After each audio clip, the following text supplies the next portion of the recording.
गुरुदेव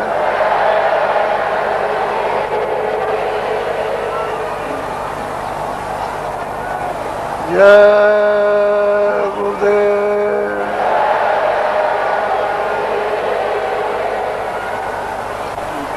गुरु का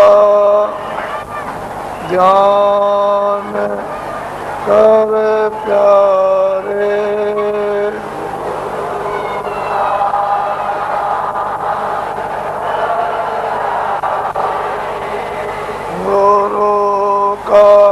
ध्यान कर प्यारे।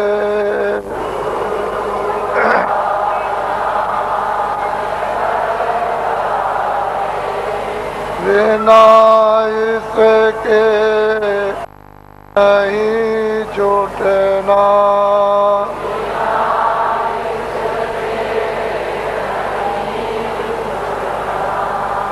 नाम के रंग में रंग जा,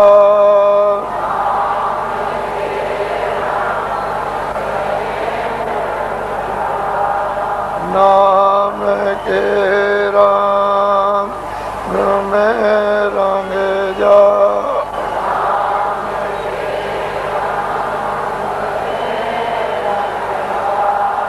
मिले तो धाम निज अपना,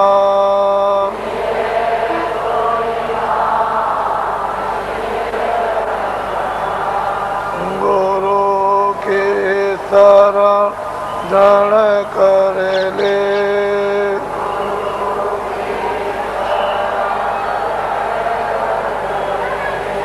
गुरु के शरण कर ले।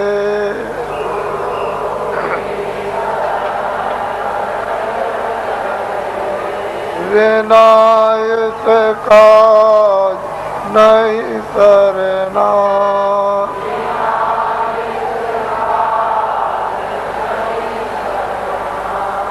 लोभ और मान क्यों चाहे,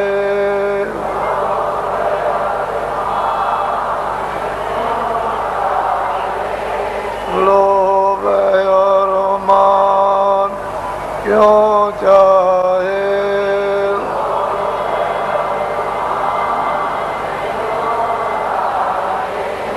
पड़ेगा फिर तुझे देना,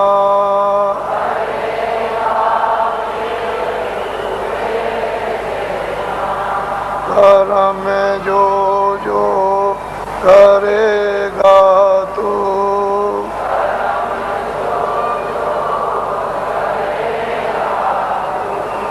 कर्म में जो जो करेगा तू,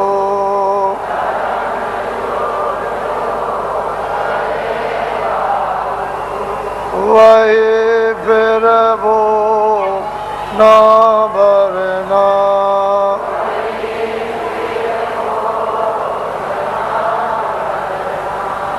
जगत के जाल पे ज्यों त्यों,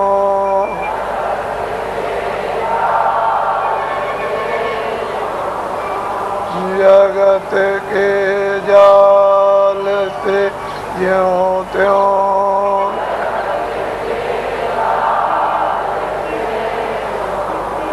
हटो मर्दान गी करना,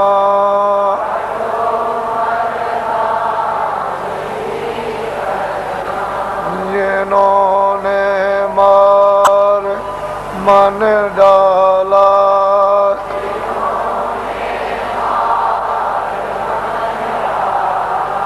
जिन्होंने मार मन डाला,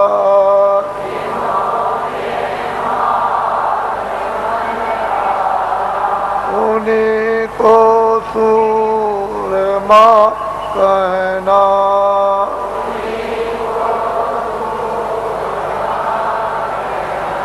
बड़ा मेरी ये मन गठों में,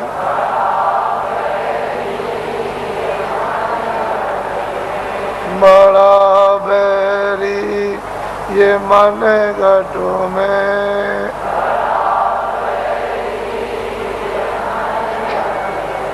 किसी का जीत ना कठिनाई,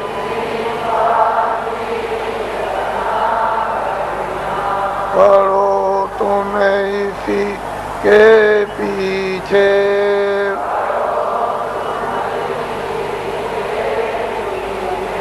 पढ़ो तुम इसी के पीछे,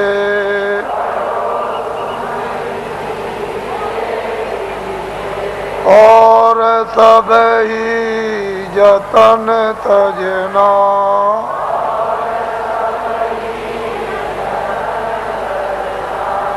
गुरु का ध्यान कर प्यारे,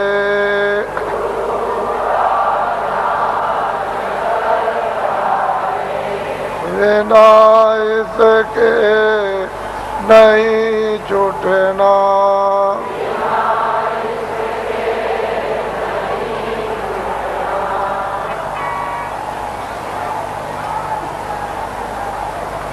जय गुरुदेव, जय गुरुदेव, जय गुरुदेव,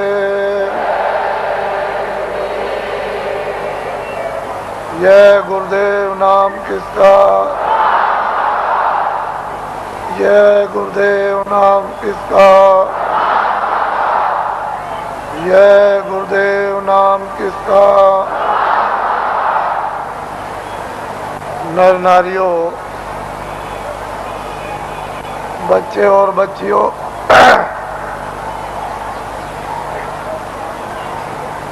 लोग अपने अपने गृहस्थ आश्रम में जब संसार का सब अनुभव,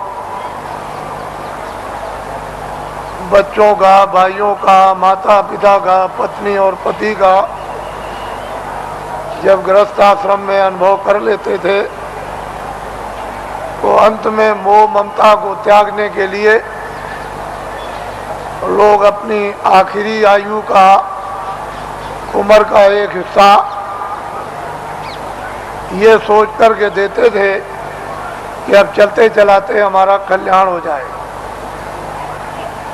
और तीर्थाटन घर से निकलकर भागवत या गीता कराकर और भोज कराकर देशाटन के लिए, तीर्थ यात्रा के लिए निकल पड़ते थे और ये हाथ जोड़ते थे कि हम आ गए तो आ गए, अब हमको ये समझो कि हम नहीं हैं। हमारा यदि समय पूरा हो जाए तो हम बीच में ही चले जाएंगे। इस तरह से लोग घर से निकलकर तीर्थों में, देवस्थान में, ऋषियों मुनियों महात्माओं के आश्रम में लोग आखिरी आयु में भ्रमण करते थे। ये आशा तोड़कर जाते थे कि अब हमको घर में वापस नहीं जाना, और रास्ते ही में उनका शरीर शांत हो जाता। सियार ने खाया, ऐसे ही पड़ा रह गया, गड्ढे में गिर गया, किसी ने फेंक दिया, ये कुछ नहीं। घर से निकल गए और चले गए। पहले सभी आश्रमों में ये नियम था, अब ये कहा गया, अब ये बताया गया है कि गृहस्थाश्रम में रहो और आपको सच्चा सत्संग, सच्चे महात्मा का मिलना चाहिए, जिससे सत्संग और उसके वायुमंडल में अगर यदि शरीर शांत होता है तो अपने को वो परम सौभाग्यशाली ये समझे कि मेरी आत्मा का हो गया कल्याण। मैं जो कह रहा था कि अगले साल इसमें से कितने लोग यहाँ पर जो बैठ करके सुन रहे हैं वो अगले साल यहाँ नहीं आ सकेंगे, उनका समय पूरा हो जाएगा। इससे ये मालूम होता है कि आपका समय साल से कम रह गया, इसलिए दोबारा फिर ये आपको अवसर नहीं मिलेगा। न तो आप दर्शन दे सकते हो और न आप दर्शन कर सकते हो और न आप सत्संग सुन सकते हो, क्योंकि श्वासों की पूंजी समाप्त हो जाएगी और अनमोल मनुष्य शरीर किराए के मकान से जीवात्मा को विवश और लाचार होकर के निकलना पड़ेगा। तो आपने देखा होगा, आज सुबह लाइन में खड़े हुए पूजा के लिए, न कोई बीमार है, आराम से खड़े हैं और पूजा की प्रतीक्षा में है कि हम वहां तक पहुंच जाएं और प्रसाद ले लें, और बस उतने ही में जमीन पर बैठे और शरीर छूट गया, यानी जीवात्मा शरीर से निकाल दी गई। ये जीव का बहुत ही अहोभाग्य, ऐसा अवसर जीवों को मिलता नहीं है।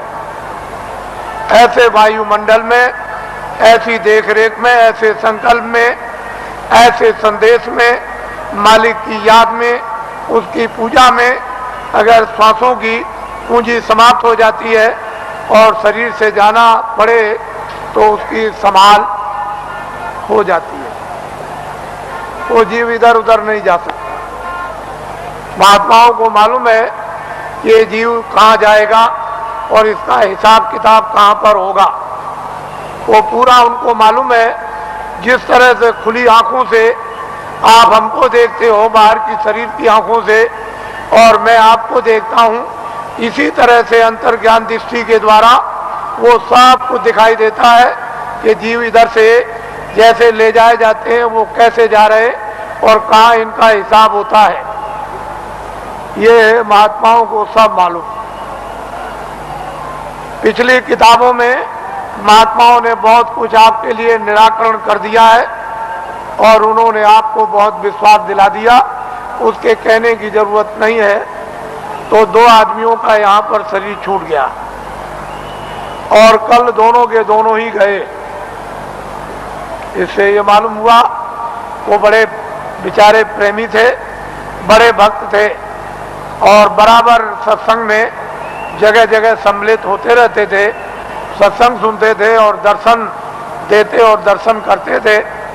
ऐसी उनकी बड़ी तीव्र लालसा रहती थी।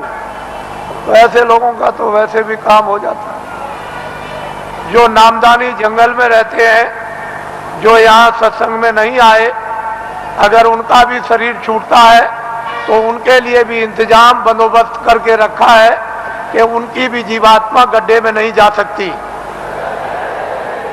उनको मालूम है कि कहाँ किस समय पर, इसके माने ये नहीं है कि यहाँ सत्संग में बैठे हैं और आपका दर्शन कर रहे और दर्शन दे रहे और वो जंगल में जीव जो है वहां से चला गया, ऐसा नहीं। उन्होंने पहले ही से इंतजाम करके पूरा रखा है और उनको मालूम रहता है कि जीव यहाँ से नामदानी जा रहा, उसका इंतजाम कर दिया, उसके कर्मानुसार, उसकी साधना अनुसार, फिर तुरंत शीघ्र देर कुछ नहीं लगती, मिनटों का भी काम नहीं, और उसको ये फिर मनुष्य जन्म दिलवा दिया जाता। और ऐसे वायुमंडल में जन्म मिलता है जहाँ आसपास में सत्संगी यानी प्रेमी सत्संगने स्त्री और पुरुष रहे, और जैसे ही वो बच्चा बड़ा होता है फिर नामदान प्राप्त कर लेता है और वहां से साधना फिर शुरू कर देता है। यदि बीच में फिर उसकी साधना अधूरी रह जाए और फिर वो अपना शरीर छोड़ दे तो फिर उसकी संभाल हो जाएगी और ऐसी जगह पर उसको जल में दिलवा दिया जाएगा कि फौरन सत्संग में फिर आकर और नामदान को प्राप्त कर लेगा और जहां से साधना छूटी है फिर शुरू कर देगा। वहां तक के लिए उसको कोई मुश्किल नहीं पड़ेगी, वो आनंद फानंद एकदम तत्क्षण बताते ही उसका काम होगा और आगे उसके लिए थोड़ी मेहनत करनी है। इस तरह से जीवों की नामदान देने के बाद संभाल हर तरह से होती रहती है, बशर्ते यह है कि आप कोई बुरा काम न करें, किसी का आप कत्ल न करें, हिंसा न करें, कोई चोरी न करें, डकैती न करें, अमानवी काम न करें। जहां तक हो जाए तहां तक सूझ समझ से इन सब चीजों से बचे रहे, और जो गंदगी आपके पास में जमा है वो जल्दी से उसको उतार दिया जाएगा। लेकिन जब आप गलती कर लोगे और तुम ये नहीं समझोगे कि मालिक देख रहा और जितने नामदान दिया है वो देख रहा, तुम उसको और मालिक को अंधा समझोगे तो वो कर्म जमा हो जाएगा और उसकी आपको सजा मिल जाएगी। फिर आप रोओगे, चिल्लाओगे।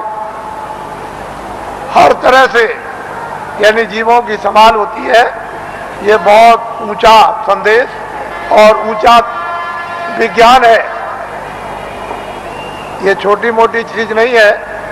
उनको सब मालूम है कि जीवात्माएं कैसे उतरती हैं और कैसे चढ़ती हैं और मनुष्य शरीर में कैसे डाली जाती हैं और किस तरह से निकाली जाती हैं। फिर ये किन किन योनियों में इनके जाने का हिसाब होता है और उनके तार यानी उनकी डोरियां किस किस तरह की है और कौन कौन सी डोरी किस किस योनि में, 84 में या नरकों में या भिन्न भिन्न अलग अलग नरकों में, 4 खानों में, 84 लक्ष्योनियों में, ये महात्माओं को सब जैसे आईने के सामने खड़े हो जाओ ऐसे दिखाई देता है। लेकिन अब ये जरूर है कि जब तुम्हारी आंख खराब हो गई तो आप ऐसा समझते हो कि सब अंधे हैं, किसी के आंख होगी ही नहीं, कोई दुनिया को देखता ही नहीं होगा। लेकिन जिसके आंख है वो तो कहता है सूरज है, चंद्रमा है, ये मकान दिखाई देता है, ये जमीन दिखाई देती है। पर सूर आदमी को क्या होगा, उसको क्या दिखाई देगा? इसलिए जगत अंधा हो गया है और बहरा हो गया, वो महात्माओं को पहचान नहीं पाता, समझ नहीं पाता। उसके पास समझने की बुद्धि नहीं और आंख अंधी हो गई तो कैसे पहचाने? कहीं अगर उसको आत्म आंख हो गई होती, वो दिव्य नेत्र ज्ञान चक्षु खुल गया होता, तब तो उस नूर में, उस प्रकाश में पहचान लेता। तो हिंदुओं और मुसलमानों और सिखों और ईसाइयों, ये जाति दौलत, ये जन्म जात की संपत्ति महात्मा फकीरों के पास सबकी है। जो भी इच्छा करे, हिंदू मुसलमान सिख ईसाई, वो महात्माओं के पास जाकर के इस दौलत को ले आए, इस संपत्ति को ले ले। ये सबकी है, किसी एक की नहीं है। और जो इसमें भाव भक्ति करेगा उसको ये दौलत मिल जाएगी। भक्ति नाम किसका है? आज्ञा का पालन, और कोई भक्ति नहीं। भक्ति नाम कोई तस्वीर देखने का नहीं। तुमने मंदिर में मूर्त देख ली तो इसका नाम भक्ति नहीं, या तुमने गाना गा लिया, कोई प्रार्थना कर ली, इसका नाम भक्ति नहीं। जो महापुरुष आदेश दे उसका तुम पालन प्यार से करो, इसको कहते हैं भक्ति। यह है भक्ति। हमने राम को नहीं देखा, हमने कृष्ण को नहीं देखा, हमने तुलसीदास को नहीं देखा, हमने मोहम्मद साहब को नहीं देखा, हमने ईसा मसीह को नहीं देखा, हमने पैगंबरों को नहीं देखा, हमने योगियों को नहीं देखा, ऋषि मुनियों को नहीं देखा, तो आप किसका पालन करोगे? रामायण समझ में आती नहीं, गीता समझ में आती नहीं, कुरान समझ में आती नहीं। अगर समझ गए होते तो रहम ना आ जाता, फिर जालिम तो नहीं रहते, हृदय में दया नहीं आ जाती, निर्दयी तो नहीं रहते। लेकिन वो तो तुम्हारी समझ में आता नहीं। तो भक्ति नाम है आदेश का पालन। जो आदेश का पालन कर लेगा वो तो महात्मा बड़े दूर के देखने वाले होते हैं। वो धीरे धीरे धीरे धीरे धीरे धीरे चारों तरफ से जाल डालकर और ऐसा तुमको फंसा लेंगे। पहले कुछ नहीं बोलेंगे, धीरे से फिर फंसा लेंगे, और जब शिकंजे में आ गए तब फिर ठीक करेंगे। वो बड़े होशियार होते हैं, वो इस तरह से ठीक करते हैं जैसे एक भृंगी एक झींगुर को पकड़ते ही फौरन उसने मूंछ काट डाली बिल्कुल, और टांग काट दी, उसके पर को काट दिया और बिल्कुल उसको संपुट कर दिया कि अब ना उड़ सकता है न चल सकता, बिल्कुल करके बराबर कर दिया उसको एकदम, और उसको पकड़ लिया और ले गया और छेद पर अंदर की तरफ सुराग में बैठा दिया और दरवाजे पर बैठ करके भृंगी बस फिर आवाज देता है 24 घंटे।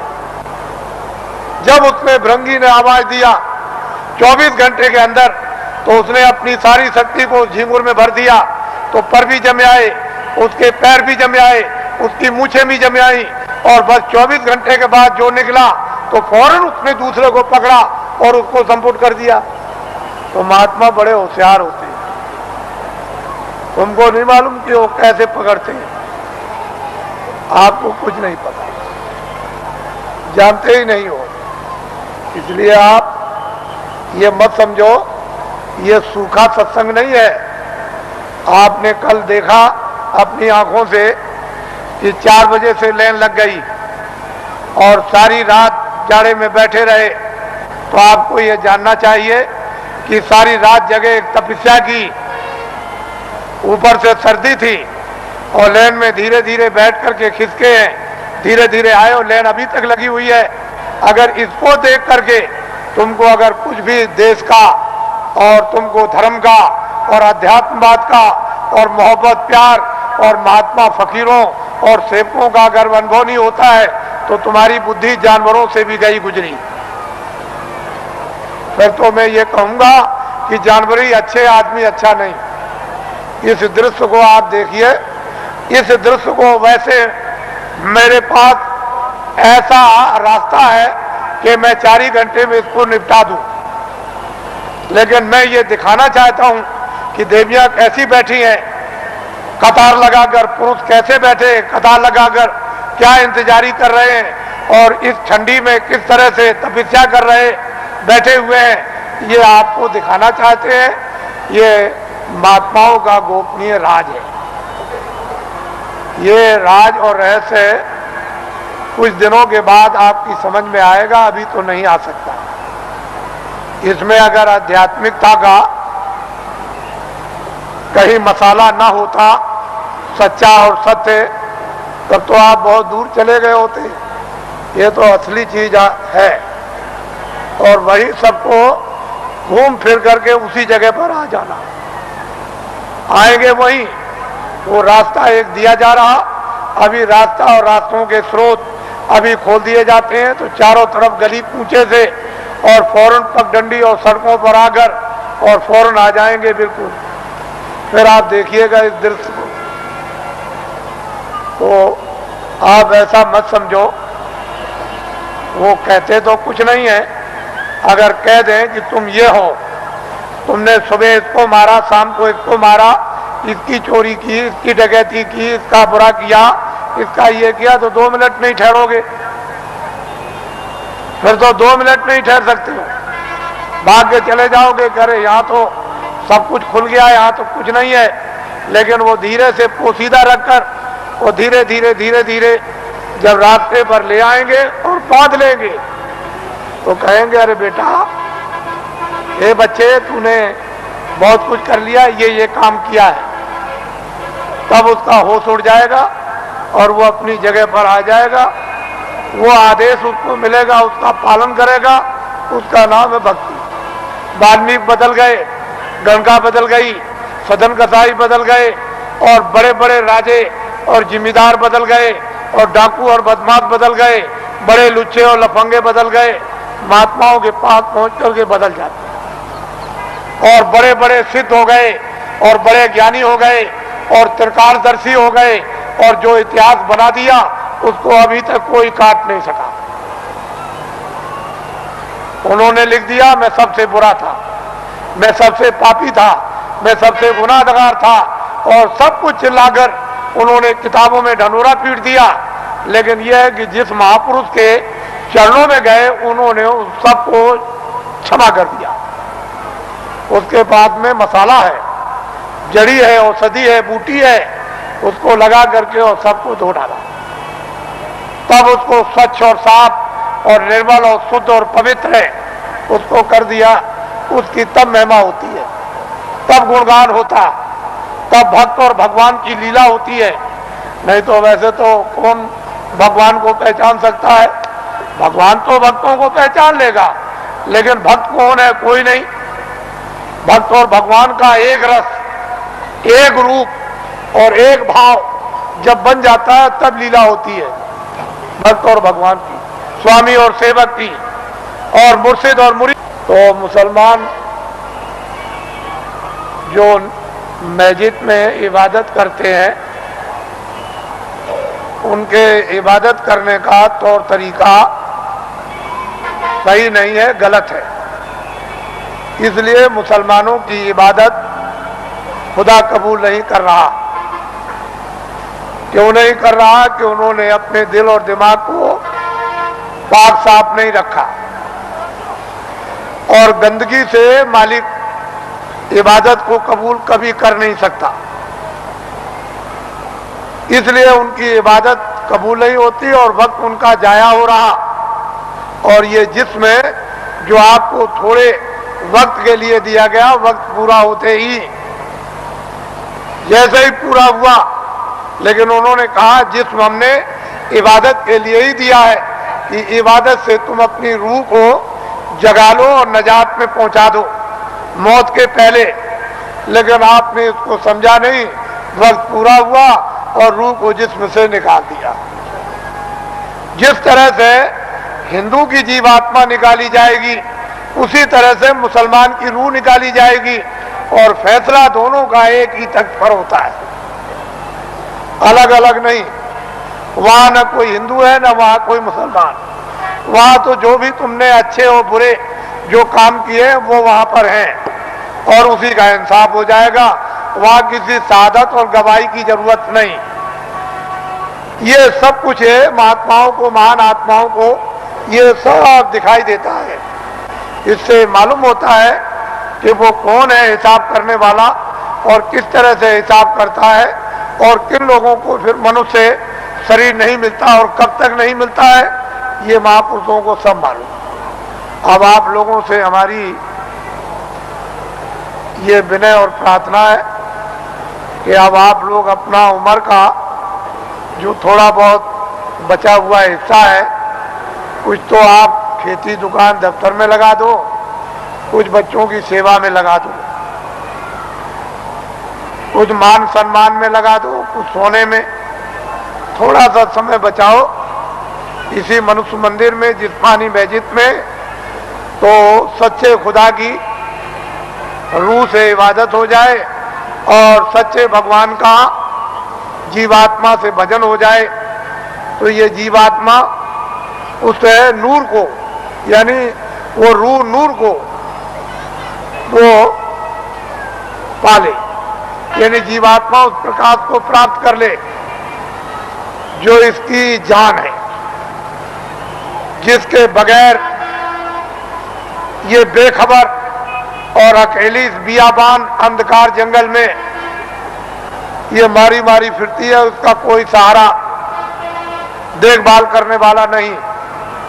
इतना काम तुम करोगे बचा हुआ थोड़ा समय, बाकी जो जो आदेश आपको मिलता जाए 23 घंटे के अंदर, 1 घंटा तो आप रिजर्व कर लो कि 10 मिनट सुबह, 10 मिनट शाम को, 10 मिनट दोपहर में, 10 मिनट दोपहर बाद और 10 मिनट अर्ध रात बाद। इस तरह से 1 घंटा तो रिजर्व कर लो, बचा करके रख लो, और 23 घंटे के लिए जितना जितना आदेश मिले, दफ्तर के लिए, दुकान के लिए, और खेतों के लिए, और बच्चों की सेवा के लिए, आए गए मेहमान के लिए, और सोने के लिए, और स्नान करने के लिए, अस्पताल में जाने के लिए, जितना आपको आदेश मिल जाए वो तो आप इसकी हिफाजत कर लो। इसमें बैठी जीवात्मा, उसकी भी हिफाजत कर लो। दोनों काम आपके लिए सुलभ हो जाएं, ये भी ठीक, और जीवात्मा भी तुम्हारी जाग जाए। लेकिन इसी से जगेगी जब ये ठीक रहेगा, निरोगी रहेगा, और स्वच्छ रहेगा, और साफ रहेगा, और पाक रहेगा, तो फिर जीवात्मा भी साफ हो जाएगी और निरोगी हो जाएगी। नहीं ये रोगी तो वो भी रोगी, ये गंदा तो वो भी गंदी, मन गंदा, बुद्धि गंदी, आंख गंदे, चित्त गंदा, तो जीवात्मा और अंतःकरण भी गंदा। तो फिर बीमारी कैसे जाएगी, ये रोग और कोड़ कैसे जाएगा? तो इसलिए आप थोड़ा रिजर्व करो अपने समय। फिर थोड़े ही समय के बाद जब नशा उतरने लगेगा तो अफीम का नशा कुछ नहीं, शराब का कुछ भी नशा नहीं। ये वो नशा है कि एक बार पी लो तो फिर कभी चढ़ी उतरती नहीं है। मेरे पास बहुत से लोग आते हैं और बड़े बड़े प्रलोभन दिए कि चलो आप ही को प्रधानमंत्री बना देंगे। अरे मैंने कि चलो, तुम एक प्रधानमंत्री नहीं, लाखों और करोड़ों, उसकी भी जरूरत नहीं है। वो तो कूड़ा कचरा है। प्रधानमंत्री का स्थान कूड़ा कचरा बदबूदार है। ये सब तुम्हारा कोई असर लगने वाला नहीं है।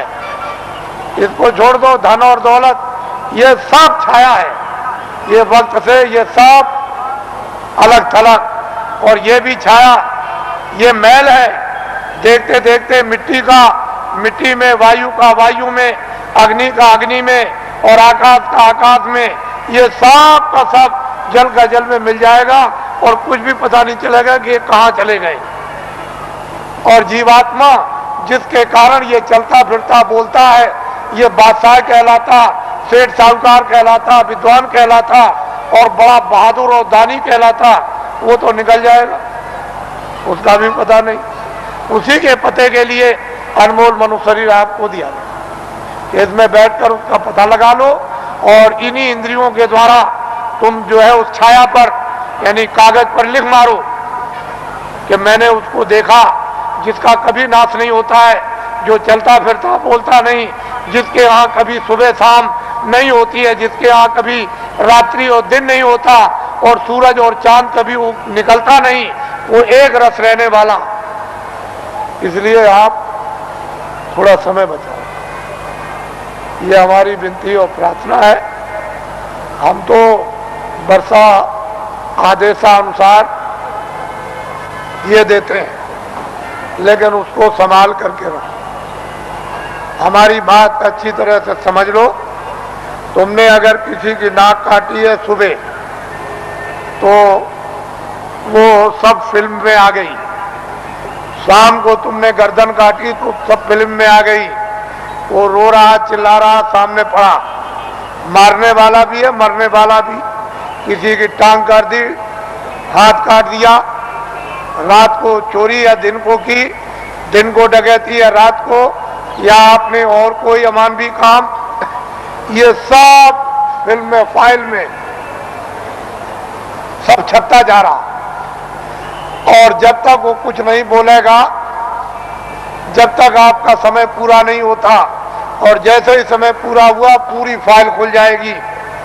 तो आप वहां ये तो नहीं कह सकते हो कि मैंने नहीं मारा, मैंने नाक नहीं काटी हूं, तो सामने होगा और तुम भी सामने होगे, और चाकू चलाते होगे, तुम वहां बंदूक चलाते होगे, लाठी चलाते होगे, तुम चोरी करते होगे, तुम डकैती डालते होगे, सब वहां पूरा का पूरा वो वहां तस्वीर है। तो आप क्या इनकार कर सकोगे? ये बदले देने पड़ेंगे। जब आपको ये अदले और बदले, तुमको दान के, पुण्य के, किसी की सेवा करने के, सम्मान करने के, तुम आदर करोगे, तुम पानी पिलाओगे, खाना खिलाओगे, दवा दे दोगे, और किसी मरीज बीमार की सेवा करोगे, ये सब वहां छप जाएगा। तो ये अदला और बदला। फिर वो तुमको मारेगा, फिर तुमको खिलाएगा, तुम्हारी इज्जत करेगा, तुम्हारी बेइज्जती करेगा, तुम्हारा मतलब यह है कि चोरी करेगा और तुम्हारी रक्षा करेगा। जो जिसके साथ जो काम करेगा उसको बदला देगा। इस अदले बदले से कोई चूक नहीं सकता। जब कृष्ण भगवान 56 करोड़ यदुवंशियों को समाप्त कर दिया, पलक के मारते में खून की नदी बह गई, तो जब जाने लगे प्रभात पाटल नदी के किनारे कि अब हम अंतर ध्यान हो जाएंगे, चले जाएंगे अपने गोलोक को। उसी समय एक बहेलिये ने उधर देखा तो उनके पैर में पद्म था। उसने सोचा कि हिरन पानी पी रहा, तो फौरन निशाना लगा करके उसने मार दिया। और उस बहेलियों को मालूम हो गया कि लग गया। वो फौरन दौड़ करके आया तो देखा कि वहां कृष्ण भगवान बैठ करा रहे हैं, बड़ी पीड़ा हो रही। तो उसने कहा, अरे भगवान ये क्या हो गया, मैंने तो सोचा था कि हिरण पानी पी रहा और यहाँ आप निकल आए, मैंने तो बड़ा अपराध किया। कहने लगे, भाई तुमने कुछ नहीं किया, मैंने रामा अवतार में पेड़ की ओट में होकर के हमने बाली को मारा था और बाली बहेलिया बना, तो फिर वो द्वापर में कृष्णा अवतार में उसने अपना बदला ले लिया।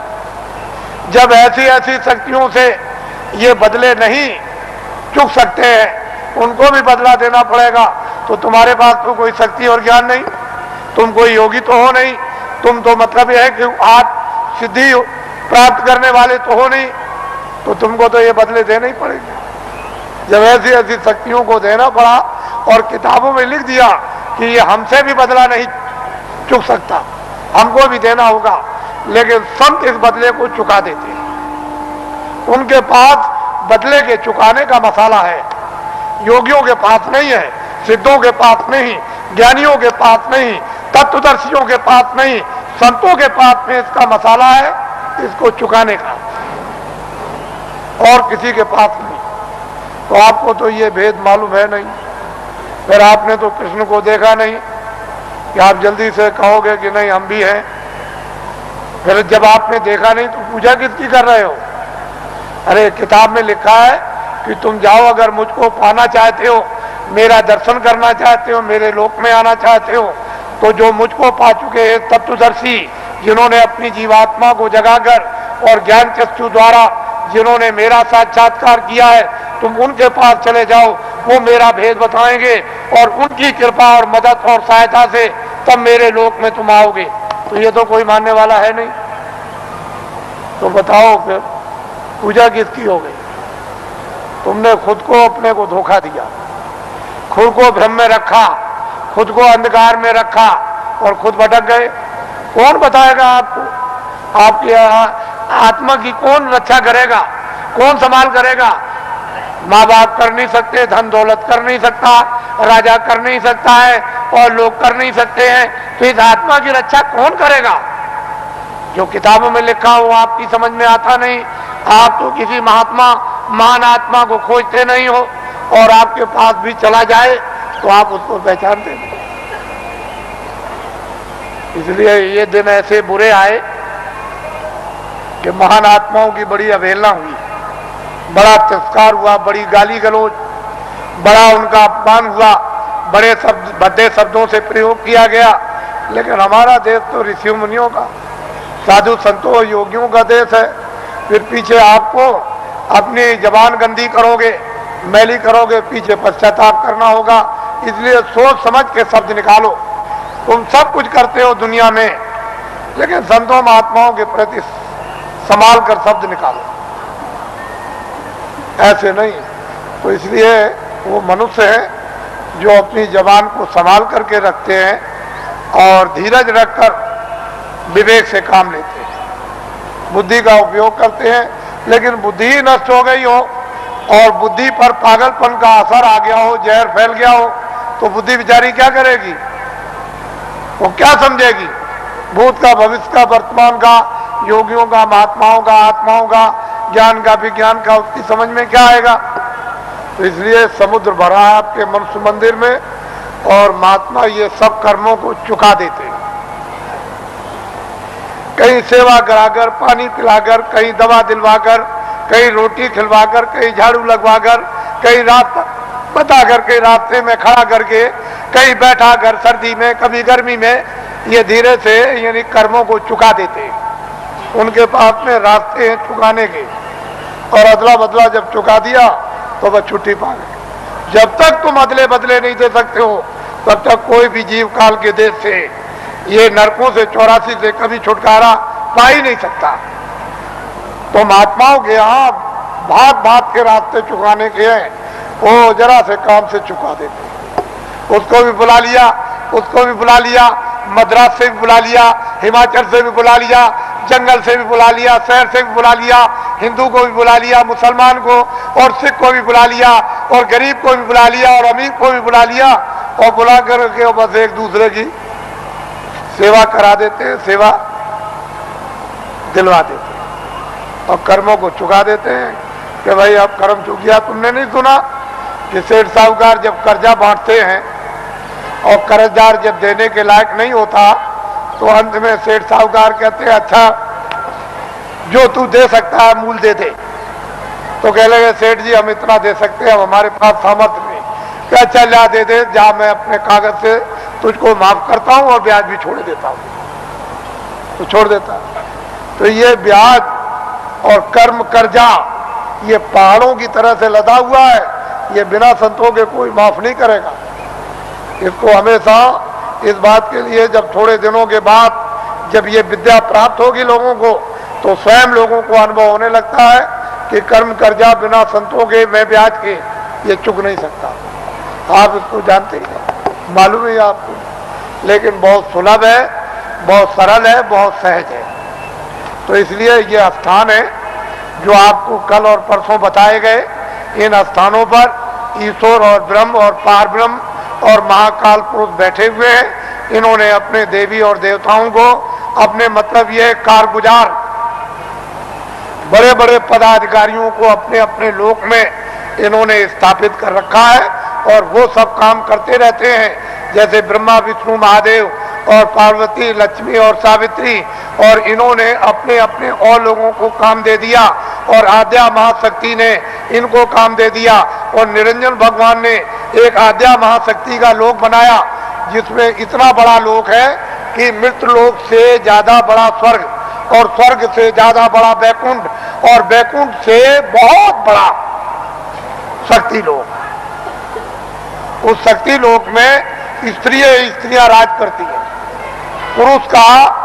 पुरुष स्वरूप का यानी पुरुष रूप का और पुरुष की शकल का नाम और निशान नहीं है, वह सारी की सारी स्त्रियों का राज उस मंडल में उसको कौन पार कर सकता है, किसकी सामर्थ्य है। उसके बाद निरंजन भगवान का जो धाम है वो तो मतलब है कितना बड़ा, तो कितना बड़ा। उसके ऊपर फिर माया का देश है, वहां माया ही माया है, वहां पुरुष का कहीं भी नाम निशान उस बड़े इतने बड़े जितने जितने माया के लोग हैं उसमें कहीं भी कोई पुरुष नहीं दिखाई देता। और फिर ब्रह्मधाम, आपको तो ये राज मालूम है नहीं। तो इसकी साधना दोनों आंखों के पीछे जो जीवात्मा बैठी है और ऊपर से आवाज आ रही है लेकिन कान तुम्हारे बंद हो गए और तुम जुग जुग से यानी कितने कल्प बीत गए जब से आए तब से सो गए। कोई तुमको महापुरुष, कोई योगी, कोई सिद्ध पुरुष तुमको जगाने के लिए मनुष्य मंदिर में मिला नहीं कि तुम्हारी जीवात्मा को घाट पर बैठाल के जगा दे। अब ये वक्त और समय आ रहा, हम उस तरह का सब माहौल तैयार किए देते हैं। जब सब चीज तैयार हो जाएगी, खरपतवार जब तैयार हो जाएगा और वो गीला ना हो, सूख जाएगा, तो बस ऐसे माचिस लगाई तो वो 11 रुपये जब माचिस लगेगी तो भक पेट्रोल की तरह से भक आग लग जाएगी। तो जल भून करके तुम्हारे सब पाप भस्म। इसको कहते हैं 11 रुपये अग्नि। ये जब प्रज्वलित होगी तब देखिए आप क्या होता है। तो हम तो ये वो दिन आपको बताना चाहते हैं कि स्त्रियां भी और पुरुष भी यहीं से बैठकर दिन में काम करेंगे और रोज स्वर्ग में जाएंगे, बैकुंठ में जाएंगे, उधर देवी देवताओं का दर्शन करेंगे और वहां ब्रह्मा विष्णु महादेव उनका भी दर्शन करेंगे और उसके ऊपर भी जाएंगे और रोज लौट करके चले आएंगे और खेती भी करेंगे, दुकान और दफ्तर का भी काम करेंगे और शाम को बच्चों की सेवा और बैठ जाएंगे और फिर निकल जाएंगे। बड़े ध्यान से आप सुनिए, ये आसक्त रहित ये परिवार होगा जैसे राजा जनक थे। उनको राजकाज आदेश का पालन करना था, उसको कोई मोह ममता नहीं थी, निर्लेप थे, जिसको कहते हैं विधेय। कोई आसक्ति ना हो उनको, उसको विधेय। उनकी जीवात्मा आत्मा जाग गई। हम उस चीज की आपको तैयारी करके धीरे धीरे उसी तरफ जा रहे हैं। ये तैयारी हो जाए और इतनी प्यास लगेगी कि तुमसे उस समय यह कहा जाएगा कि तुम लोग प्रधानमंत्री बन जाओ, तुम मुख्यमंत्री बन जाओ, ले तुम राजा बन जाओ और तुम ये बन जाओ, तो तुम फौरन फेंकोगे कि हमको नहीं बनना, इसकी जरूरत हमको नहीं है, हमसे ये काम नहीं हो सकता। अरे भाई वो चीज तो कुछ और है, तुम यहां मरे जा रहे हो वैसे ही बेमतलब। अरे महात्माओं के पास आकर के कुछ काम करो तो कुछ काम भी हो जाए, महात्माओं के आदेश का पालन करो, दुनिया सब समझ में आ जाए, गृहस्थ आश्रम भी, समाज भी और देश भी समझ में आ जाए और तुम सब लोग निर्लेप रहो और शरीर का, परिवार का, सब तरह का क्षणिक सुख भी ले लो और आत्मा को जगा करके सच्चा आनंद प्राप्त कर लो। असली काम क्यों नहीं, नकली में फंसे फंसे फंसे फंसे। और ये जो नशे चढ़ा रखे आपने, एक नशा, कितने नशे तुमने चढ़ा रखे, और नशों को जो आपने चढ़ा रखा तो किस तरह से तुम बदहोश हो, होश ही नहीं, कुछ होश नहीं है।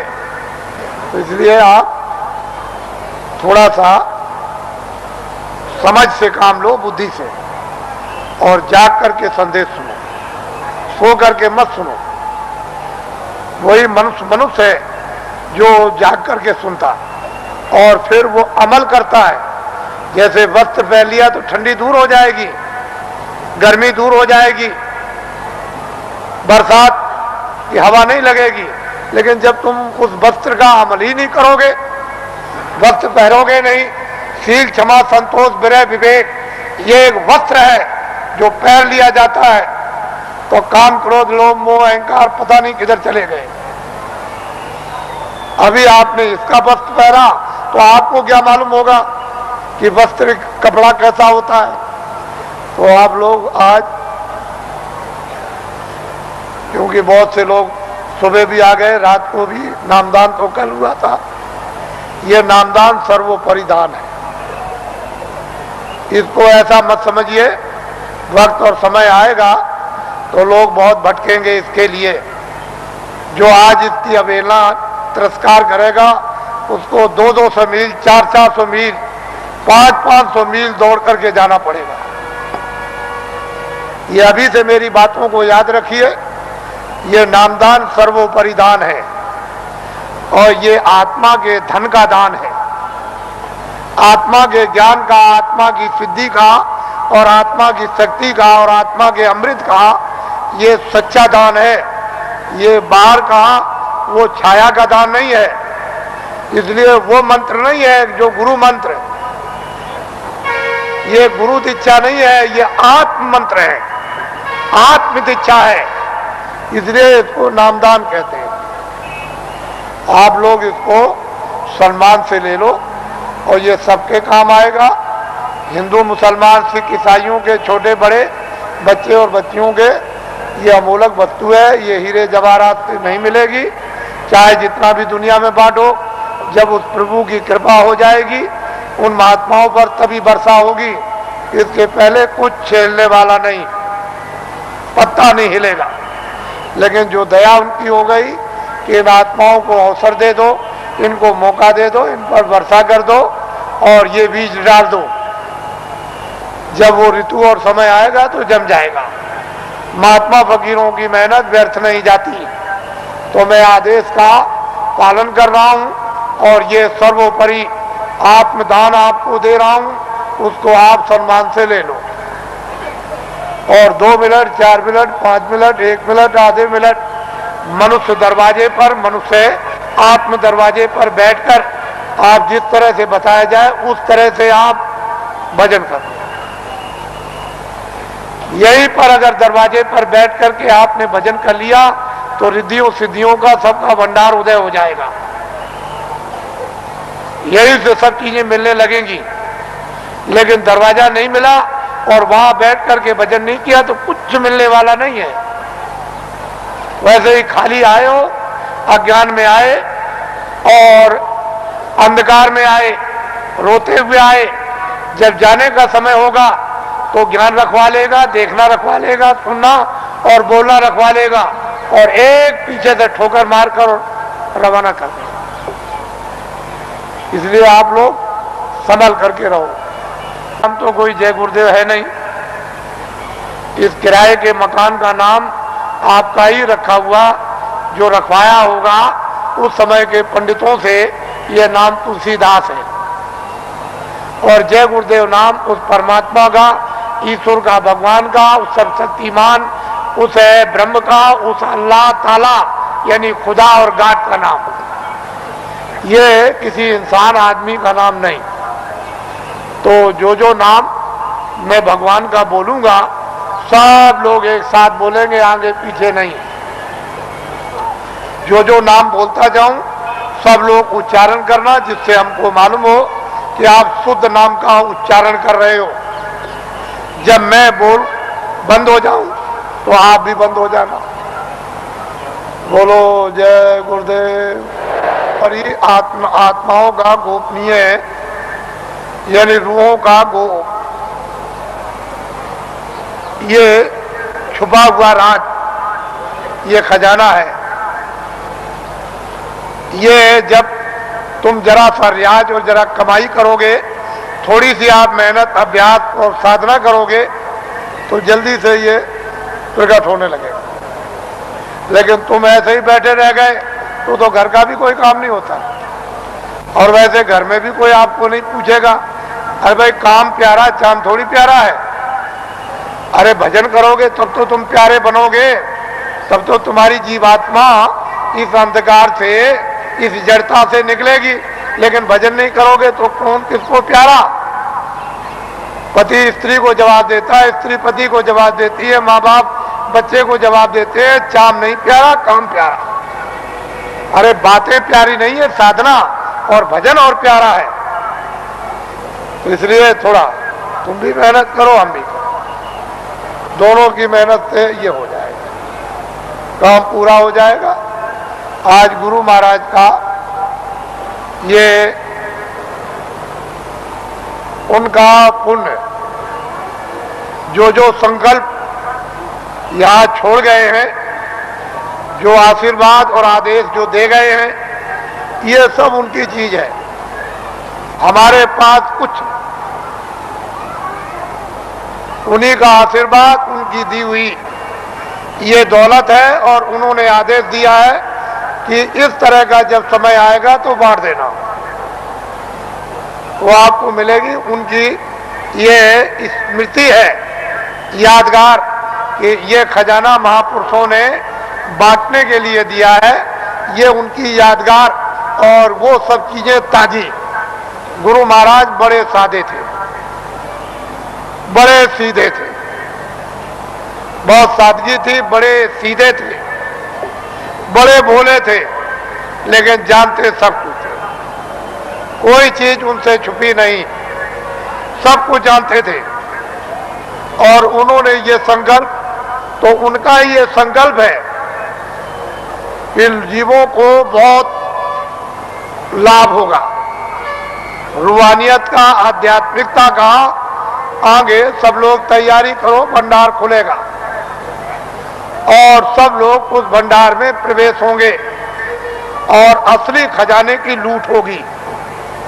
लोग लूटेंगे अपनी अपने दामन, अपनी अपनी झोली, नेत्रों की झोली, नेत्रों का दामन, दिव्य नेत्र की झोली और दिव्य नेत्र का दामन फैलाकर, और माल की, अद्भुत माल की, दैविक माल की, वो खजाने की यानी लुटाई होगी।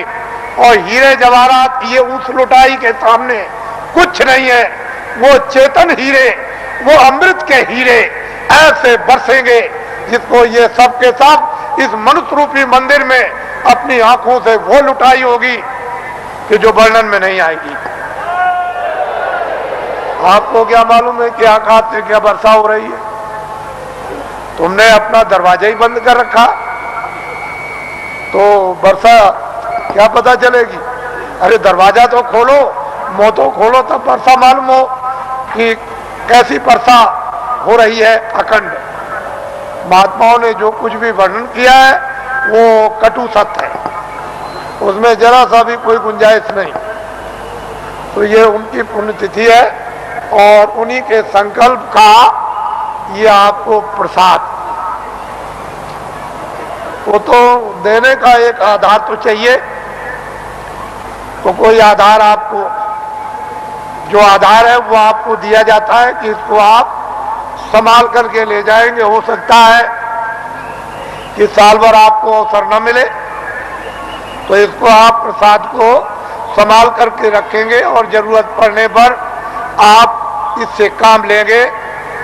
अपनी व्याधियों में, परेशानियों में कभी कभी ऐसा भी होता है कि हे मालिक, हमको कुछ नहीं चाहिए, जितने दुख हमारे कर्मों के हों वो जल्दी से जल्दी हमको दे दीजिए, लेकिन प्रार्थना यह है कि बर्दाश्त जरूर दीजिएगा और हमको आत्मधन लुटा दीजिए।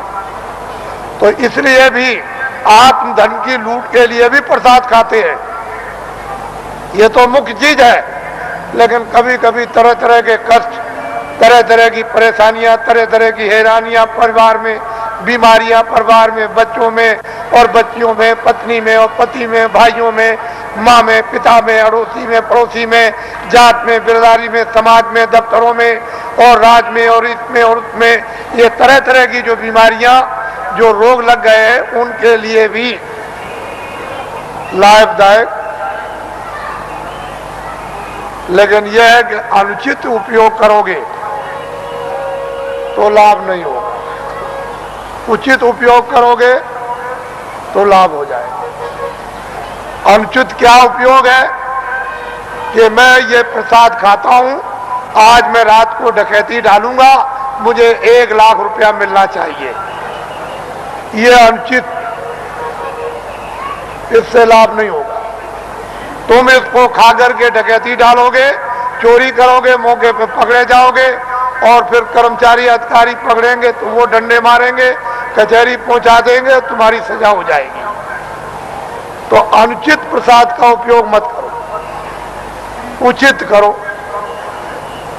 और मेरी चोरी छूट जाए, मेरी डकैती छूट जाए, झूठ छूट जाए, छल कपट छूट जाए, बदमाशी छूट जाए और मुझसे ये छूट जाए और ये बुराई छूट जाए और मुझ में अच्छाई आ जाए।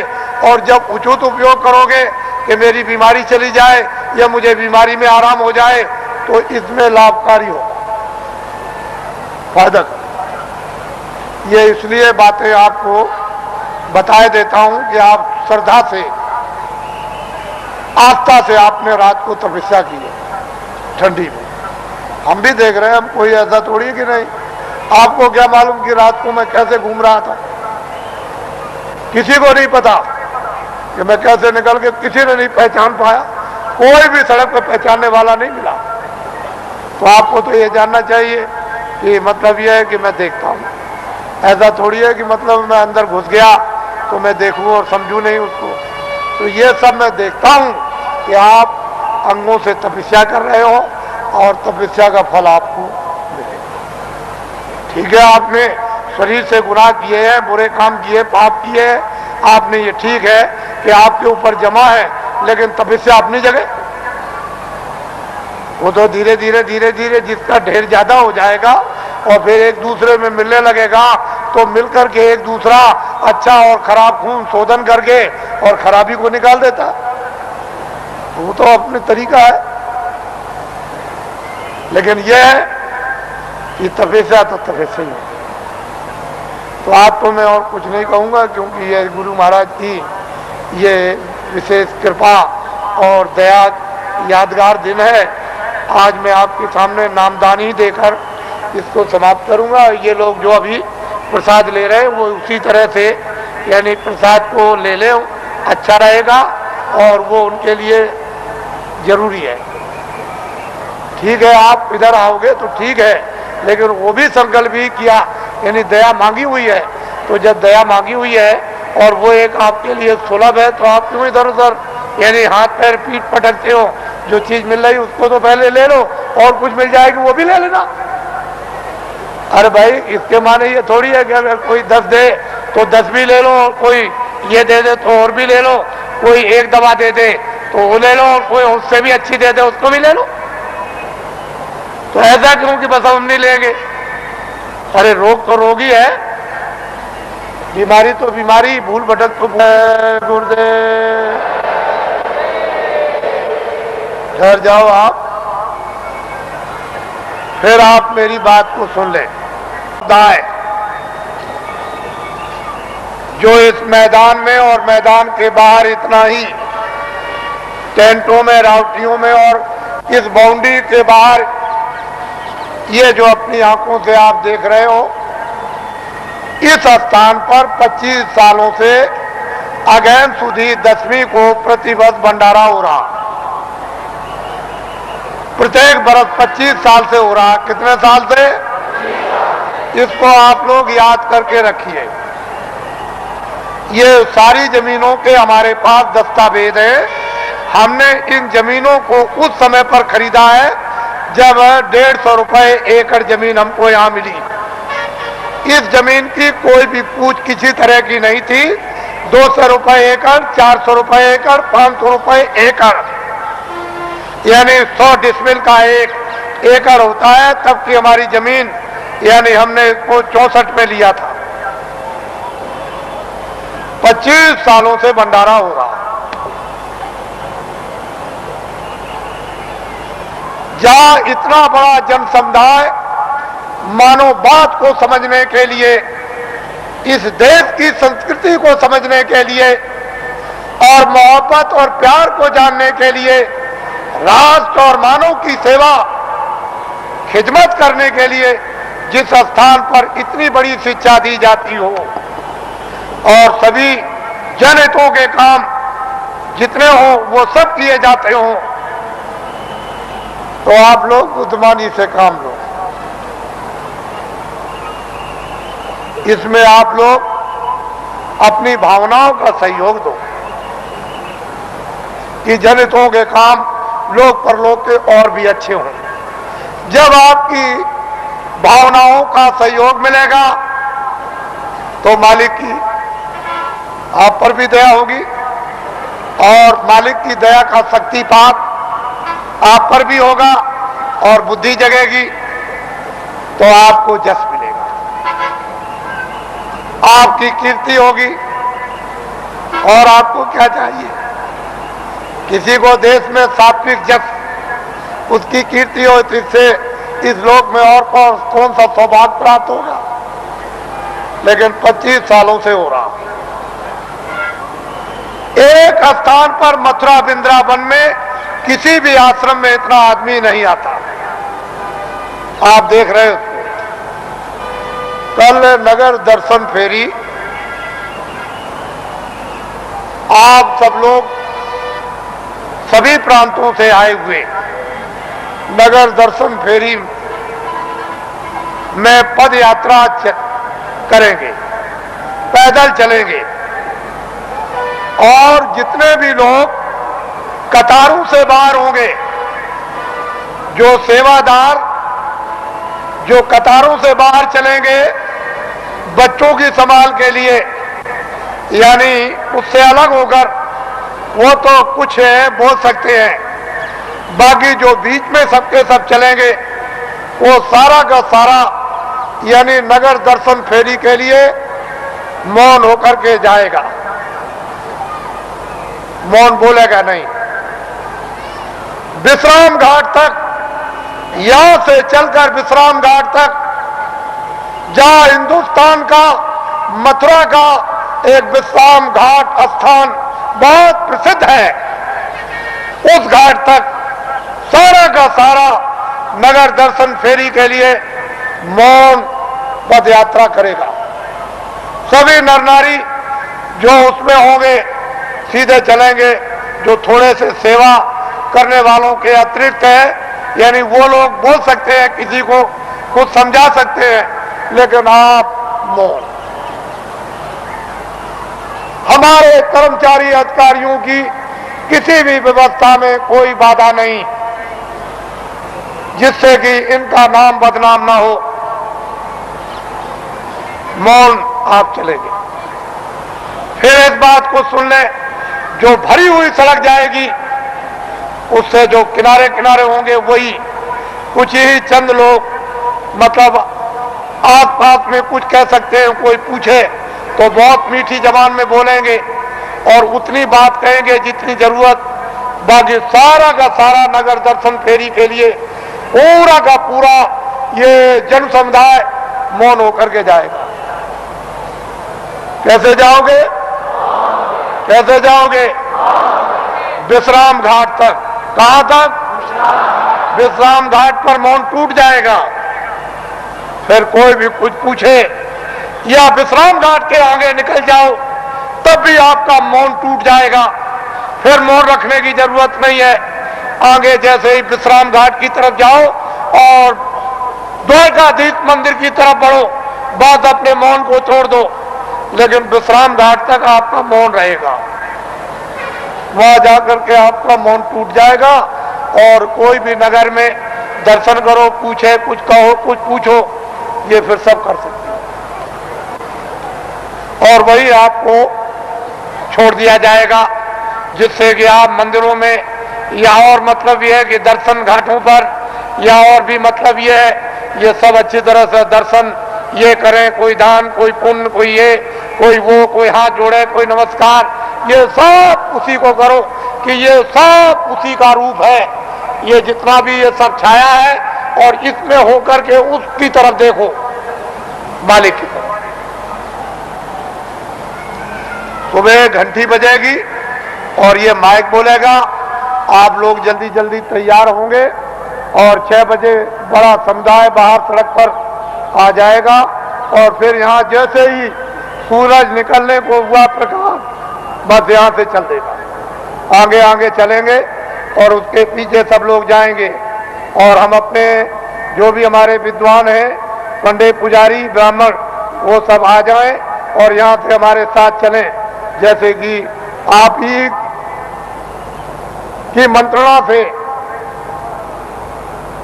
ये सब नगर दर्शन फेरी में जाएंगे और मैं ये बताऊंगा कि ये हमारे जो विद्वान, जो धर्म के बड़ी आवाज लगाते हैं,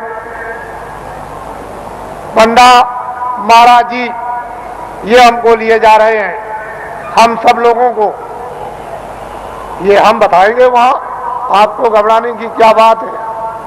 अरे हमको तो, हमको, इनको, सबको कोई ले जाए, लेकिन सही रास्ते की तरफ तो ले चलो, गलत रास्ते की तरफ तो। बोलो जय गुरुदेव। ठहर जाइए, आइए आप। ये हमारे ये चतुर्वेदी समाज के अध्यक्ष हैं। जब हमारी यात्रा आई थी, जब मामला त्रिवेणी संगम पर जब समापन हुआ था और जब मथुरा में आए तो ये मोहली गांव जो आप 1 किलोमीटर दूर है, वहां बड़ा कार्यक्रम हुआ और फिर इनके उनसे धर्म स्थान पर जो गंगा के उस पार में है, एक बहुत बड़ा कार्यक्रम हुआ और इनकी प्रेरणा से तमाम लोग कुछ समय पर गए और सब लोग वहां सबने आकर गंगा के उस पार में दर्शन दिए। ये धर्म के अवतार हैं और चतुर्वेदियों के हमारे अध्यक्ष और हमारे भी अध्यक्ष, हमारे भी अध्यक्ष। बोलो जय गुरुदेव। ये मधुबन है, मधुबन, ये मधुबन है। 84 कोस की यात्रा यहीं से होती है और यहाँ से जो यात्रा नहीं करेगा उसकी यात्रा कभी पूरी 84 कोस की मानी नहीं जाती है। ये मधुबन है जहाँ आप प्रार्थना हो। ये छोटी चीज नहीं, कल सुबह प्रातः काल आ जाएंगे और आगे आगे आप करेंगे, लेकिन ग्रुपों में आप अलग अलग रहे ताकि आगे भी आप रहे और बीच में हमारे साथ और बीच और पीछे भी रहे, जिससे कि मतलब ये मालूम हो कि हम सब आगे पीछे आपके साथ चल रहे हैं। बोलो जय गुरुदेव। और बात तो अरे भाई वो तो गंगा मैया है, अरे ब्रह्म गंगा है, वो गंगोत्री से अरे उतर चढ़ आई है ऊपर की तरफ से, लेकिन पूर्वों की नहीं। जब वो धारा आई और महात्माओं ने तपस्या की है तो ब्रह्म लोक से उतारी और मां उन्होंने दूध ना दी तो नहीं आ रही।